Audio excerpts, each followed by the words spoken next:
Minasan konnichiwa, Jean-Baptiste Mallet-Dessous.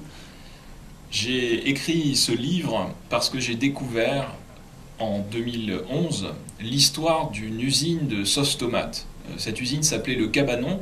Elle transformait des tomates provençales en sauce tomate, en ketchup. Et un jour, elle a été rachetée par l'armée chinoise. Et moi, quand j'ai découvert cette histoire, ça m'a fait quelque chose parce que j'ai grandi avec une grand-mère d'origine italienne qui produisait ces sauces tomates elle-même. Et quand j'ai appris que les Chinois avaient racheté cette usine pour faire de la sauce tomate provençale avec des tomates chinoises, j'ai eu envie d'en savoir plus. Et donc, je suis allé enquêter. Je suis allé jusqu'en Chine pour raconter l'histoire qui se cache derrière une boîte de tomates.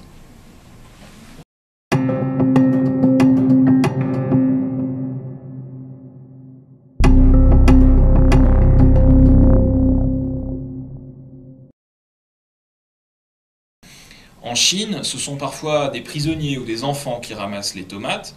Ces tomates ensuite vont dans des usines, elles sont transformées et ensuite on fait des grands barils bleus d'environ 230 kg.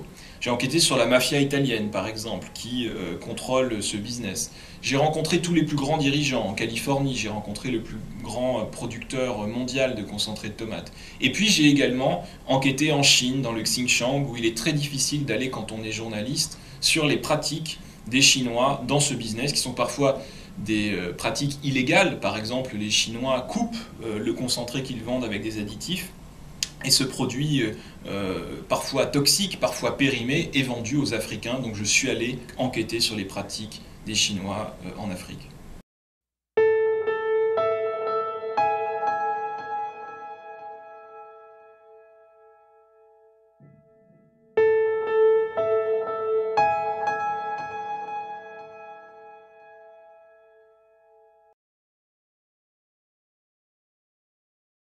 Et en Italie.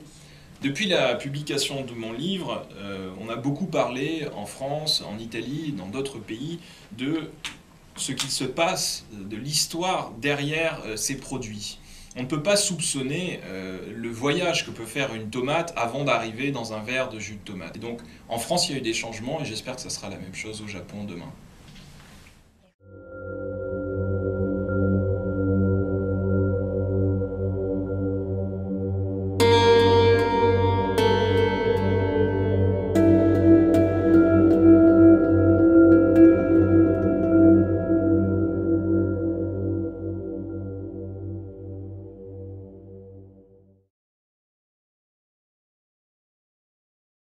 J'adore manger des pizzas, j'adore boire du jus de tomate, j'aime les pâtes à la sauce tomate, mais je ne mange pas n'importe quelle tomate et je ne bois pas n'importe quel jus de tomate. Je fais attention, en tant que consommateur, je regarde les étiquettes, je les lis, et en tant que citoyen, je m'engage pour que demain, nous puissions tous savoir ce que nous mangions et qu'il y ait des étiquettes qui indiquent plus d'informations, plus de traçabilité, plus d'informations pour que nous ayons une vraie démocratie alimentaire.